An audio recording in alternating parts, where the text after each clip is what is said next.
Pemirsa, Drone Emprit merilis sentimen dan top isu ketiga capres pasca debat yang ditunjukkan sebagai reaksi publik di media sosial. Kita akan bahas lebih lanjut bersama dengan pendiri Drone Emprit, Ismail Fahmi. Selamat sore, Mas Ismail. Selamat sore, Mbak Vera.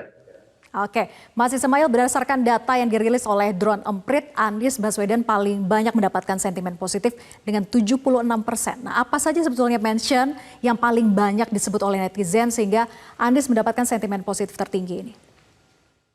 Jadi kalau saya lihat ya dari sesi pertama debat, itu Anies langsung mendapatkan volume percakapan yang sangat tinggi dan menggebrak. Jadi tanpa terlalu banyak ya menyampaikan visi misi ya sampaikan awal, tapi kemudian habis itu langsung seperti menyerang Pak Prabowo. Itu ditangkap oleh netizen sebagai sesuatu yang sangat berani gitu ya. Dan kemudian juga diambil di setiap sesi. Kan kemudian muncul juga itu serangan-serangan. Itu satu ya yang dilihat. Kemudian yang kedua adalah bagaimana Pak Anies menyampaikan secara terstruktur ya gagasan-gagasan dia terkait dengan pertahanan dan keamanan di situ. Memang ada program yang disampaikan, tapi yang paling kena di netizen memang dari sisi serangannya itu. Dan banyak sekali meme yang muncul yang dibuat ya. Jadi seperti kerjasama itu antara Anies dan Ganjar untuk kemudian menyerang Prabowo. Tetapi ini yang kemudian juga setelah debatnya, ya. Pada saat debat itu memberikan kontribusi yang positif, sentimen negatifnya sangat tinggi kepada Pak Prabowo. Tetapi pasca debatnya itu terjadi diskursus yang menarik di kalangan netizen, ya. Jadi di Indonesia itu ada bukan hanya intelektualitas ya, bukan hanya keberanian. Ya, kalau mungkin kalau di Amerika itu saling serang, siapa yang menang di debat itu bagus ya. Tapi di Indonesia lain, bukan hanya itu. Orang yang terdolimi itu malah bisa disukai. Nah, di platform TikTok ya? Sama Twitter beda. Ya. Jadi menimbulkan simpati justru. Betul. Jadi kalau dilihat di Twitter, kebetulan Twitter itu mayoritas kalau saya lihat itu pendukung 01, pendukung dari Anies Baswedan yang sangat banyak, kemudian diikuti oleh jumlah pendukung dari Ganjar, baru kemudian sangat sedikit dari pendukung dari Prabowo. Tetapi di platform TikTok itu jauh lebih besar dari pendukung Pak Prabowo. Nah, di sana yang ditampilkan bukan soal kalahnya Pak Prabowo misalnya dalam debat, tetapi ekspresi seperti menangis, ekspresi seperti didolimi, diserang, itu menimbulkan rasa haru ya, banyak sekali juga dari pendukung Prabowo itu seperti menangis gitu. Dan debat itu tidak kemudian membuat mereka yang sudah mendukung itu kemudian goyah, tapi malah semakin kuat ya untuk membela. Sampai ada yang bilang, saya akan taruh nih foto Bapak itu di sekolah-sekolah kayak gitu. Artinya semangat untuk memenangkan. Nah, ini harus menjadi masukan saya kira ya bagi semua capres tentang bagaimana debat di Indonesia. Bukan hanya soal bagaimana kita menang ya dan kuat gitu ya di dalam debat, tapi soal ada equalitariannya gitu. Jadi ada menghargainya di situ. Jadi ini masih dilihat juga oleh netizen dan warga di Indonesia. Oke, selain soal serangan-serangan kan pertanyaan-pertanyaannya ini berbau kritis begitu ya, Anies ke Prabowo, salah satunya soal pesawat bekas. Nah, apakah juga banyak diperbincangkan di situ? Ketika sudah masuk ke data fakta, ini kurang menjadi perbincangan ya. Memang ada seperti cek fakta, apakah benar atau tidak. Banyak sekali fakta-fakta dan data yang disampaikan ya. Dan itu ujung-ujungnya adalah masing-masing membuat cek fakta. Ada lembaga media yang bikin cek fakta benar atau tidak. Termasuk juga soal tadi apakah benar soal pesawat bekas, soal spendingnya seperti apa ya 700 triliun dan seterusnya itu kemudian dibahas. Tetapi ini data-data seperti ini buat netizen setelah debat itu hanya sedikit orang yang tertarik untuk membahas itu. Mereka lebih tertarik ke hal yang sifatnya memang kurang substansial tadi ya, seperti saling serang, kayak gitu, kerjasama dan antara Ganjar dan Anies itu jauh lebih banyak untuk dibahas. Ada istilah-istilah itu di kalangan yang netral, saya kira di pemain bola, di kalangan pendukung penyuka bola itu ada El Gemoy, kemudian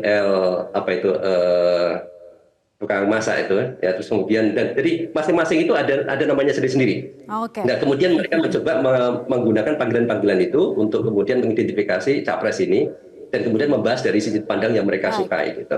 Jadi Oke. ini seperti debat ini seperti performance. Jadi, mungkin kalau dihubungkan dengan hasil survei sebelumnya, kalau nggak salah Kompas juga menyajikan ya sebelumnya itu survei kalau nggak salah hanya sekitar 15% yang mungkin akan berubah pendapatnya ya setelah melihat debat dan itu mungkin terjadi karena saya lihat yang muncul itu adalah hal yang sifatnya gimmick, hal yang sifatnya superficial yang menyentuh perasaan ya pasca debatnya itu. Oke. Nah, kemudian bagaimana dengan ekspektasi publik terhadap Prabowo yang merupakan Menteri Pertahanan terkait dengan topik yang diangkat dalam debat, dianggap Prabowo ini kan dianggap topiknya Prabowo banget gitu. Nah, apakah Prabowo berhasil sebetulnya menjawab ekspektasi publik dengan performa di debat ketiga kemarin atau justru sebaliknya, Mas Ismail? Ya betul, ini kalau dilihat dari sisi substansi ya ini harusnya memang momennya Pak Prabowo gitu. Banyak hal-hal yang beliau bisa sampaikan ya. Banyak pengamat juga menyampaikan sebetulnya apa yang disampaikan oleh Anies sama Ganjar bisa juga ditangkis, disampaikan secara lebih lugas. Tetapi Pak Prabowo tidak banyak menyampaikan ya, cenderung mengajak misalnya, yuk kita bicara sendiri ya, ketemu berdua atau apa seperti itu. Jadi tidak pada saat itu untuk menyampaikan. Padahal itu adalah momen untuk kemudian menyampaikan secara singkat, padat, untuk mematahkan serangan juga, karena tidak semuanya tepat ya yang disampaikan oleh dua capres yang lain. Masih bisa untuk dibantah atau paling tidak pada saat itu mengedukasi publik secara substansial. Jadi yang jatuhnya bukan lagi soal performan dari Pak Prabowo sebagai ya betul sebagai Menhan, tetapi Pak Prabowo sebagai yang apa itu terdolimi atau terserang dan itu kemudian pascanya tim suksesnya harus membangun narasi bahwa Pak Prabowo terdolimi ya, bukan Pak Prabowo berhasil menyampaikan data, fakta, program dan seterusnya itu.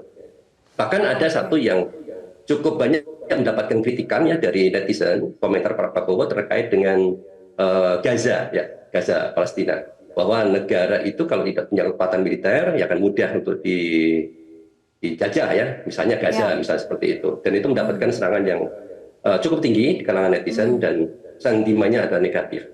Oke, dianggap merendahkan begitu ya? Ya ada pandangan seperti merendahkan kemampuan dari masyarakat Gaza di Palestina sana. Padahal kalau dilihat sudah 70 tahun lokasinya kecil, areanya kecil, tapi masih tetap bisa bertahan. Bahkan yang terakhir Israel sudah menjatuhkan bom begitu luas, begitu banyak, tapi tetap juga Gaza masih bertahan di sana.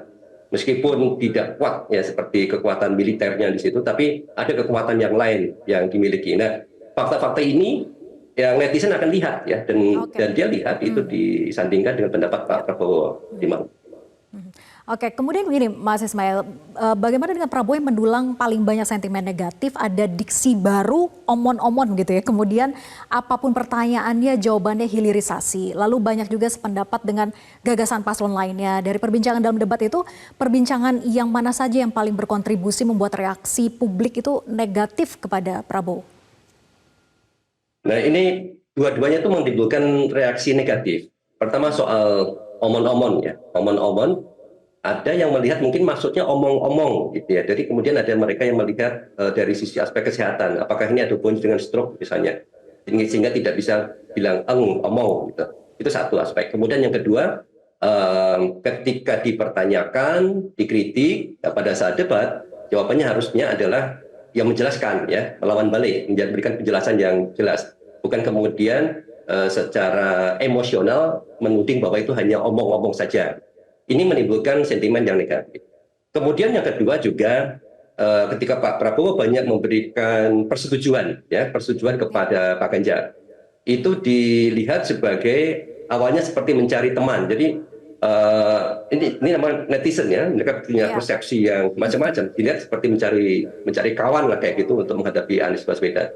Cuma sayangnya setelah sesi 1, 2 lewat, Ganjar kemudian juga seperti menolak itu ya, kemudian bahkan ikut menyerang balik ke Pak Prabowo. Jelajahi cara baru mendapatkan informasi. Download Metro TV Extend sekarang.